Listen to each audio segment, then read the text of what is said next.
Okay. Okay, if we move on, this is our final question for the evening. Again, Malcolm, this is another technical one for you around smoke alarms. So, can I use the new tamper-proof long-life lithium battery-powered smoke and heat alarms in new build properties where a building warrant has been issued?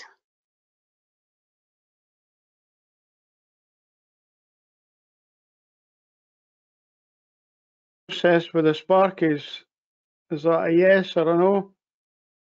Can you use the new lithium tamper-proof batteries in a new installation? Stuart, you think no? Anybody else?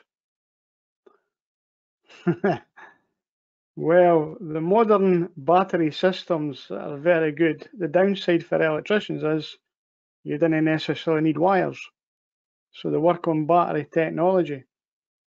But the Scottish building standards, wherever possible, will require, at the minute, mains powered systems.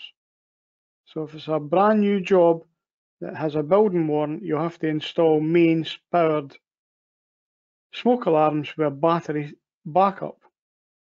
However, if it's a small extension alteration to an existing building, so say a house with a wee porch that's added on the side, the local authority are called the verifier, 32 verifiers in Scotland. The verifier is allowed a bit flexibility with small extensions, etc. So they may allow, it doesn't sound professional, but they may allow the odd battery only unit to be added on to an existing power system. So I think that's one of the answers there was, I say mains powered, if it's a building warrant, would only, battery powered with a building warrant would only be used in exceptional circumstances. And I know you might have mixed feelings about the battery powered units, but in some cases they can really be the best option, but they're not really the option for the Scottish building standards. It should still be mains powered, which is really the best type of system. Can I come in there, Malcolm? How do you feel about that? I was going to say, I had this issue this week with a job with pricing, and it was a expired building warrant, but they're replacing it, and it's a bedroom up, bedroom down extension, and it's down to the local authority, and they're saying no, it has to be all wired, because there's one to be added into the existing part of the house on the kitchen, pay the building plan, and they said it has to be hardwired. They won't accept any battery only. It's down to local councils. That's exactly the answer I would expect, Eric, because if it's a brand new installation with trusses and joists and an open installation, they would prefer the mains powered. And that, for a lot of people, that's their only option. However, the building standard system does allow the verifier a bit of flexibility with small extensions to allow battery only units. So the main thrust would be mains powered and the porch might be battery only. So the battery people have made a wee inroads even with a building warrant, because the local authority building control are allowed a wee bit of flexibility. But my advice to member companies is building warrant issued, mains powered. That's the best option and the best advice. Is that all right, Eric?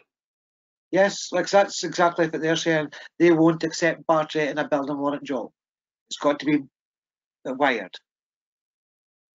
That's good advice, but they are allowed a bit of dispensation, a bit of flexibility. Well, I spoke to the verifier himself and he said no. You'll find, I mean, you'll be Aberdeen Shire Council. Yep. I can almost bet that Edinburgh City Council might have a slightly different opinion. And yep. Each local authority are allowed that flexibility. I know it doesn't help us as contractors, but they are allowed that flexibility. But you can't go wrong, mains powered, preferred option. Is that okay, folks? Okay, thanks, Malcolm. Thank you. Alan Wilson, I think you had a question to do with material shortages. Yeah, thanks, Sandra. I don't want to keep people back, but we're becoming increasingly aware that there are some issues there with material supplies in a number of products. A meeting we had last week with some of the select major contractors highlighted one or two areas. I'm involved in a meeting tomorrow with Scottish Government and their officials in relation to material issues. And we've got some information, but if anyone has any issues that they're aware of or have become aware of recently, either in terms of supplies or increases, I'd be happy to hear about them either tonight, or if you can email me or the team for tonight or tomorrow, so I can take it back to government. Thanks, Alan. Finally, Lorna, you had asked around reverse VAT and IR35. We've not had any questions around that tonight, and you were asking if there's any other opportunities to check this out. I don't know, Alan, would you be able to maybe update us? Yeah, I can't deal with the technicalities of the questions Lorna might have, but what I can say is that we are preparing a guide at the moment. Ian Mason's actually working on a guide and some information in relation to that, and we hope to hold a couple of webinars as well, Lorna, about it.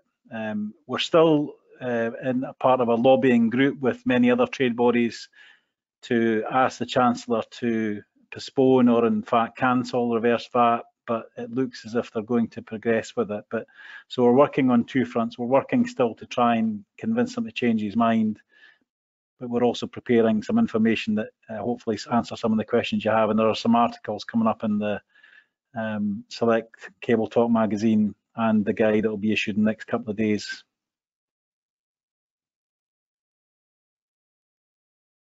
Okay, thanks very much, Alan. Ian?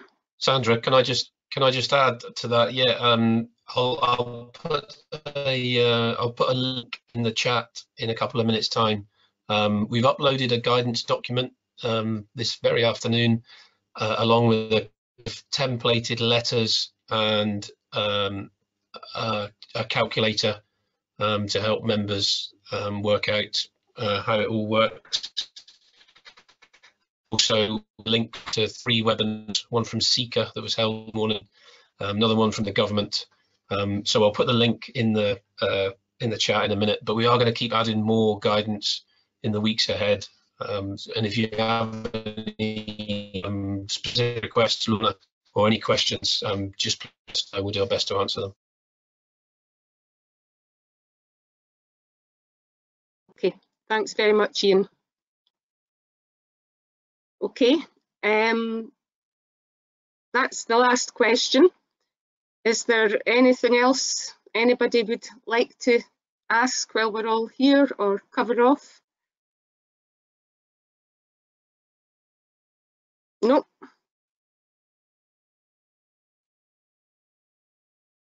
I think I see that's Ian now put the link up.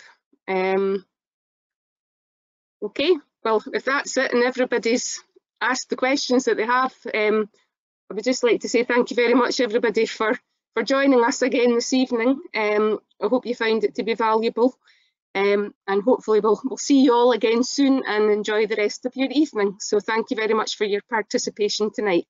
Thank you. Thanks, Sandra. Thanks, everyone. Thank you. Good to see you. Bye-bye. Bye. Bye. Bye. Thanks, Sandra. Thanks, everyone.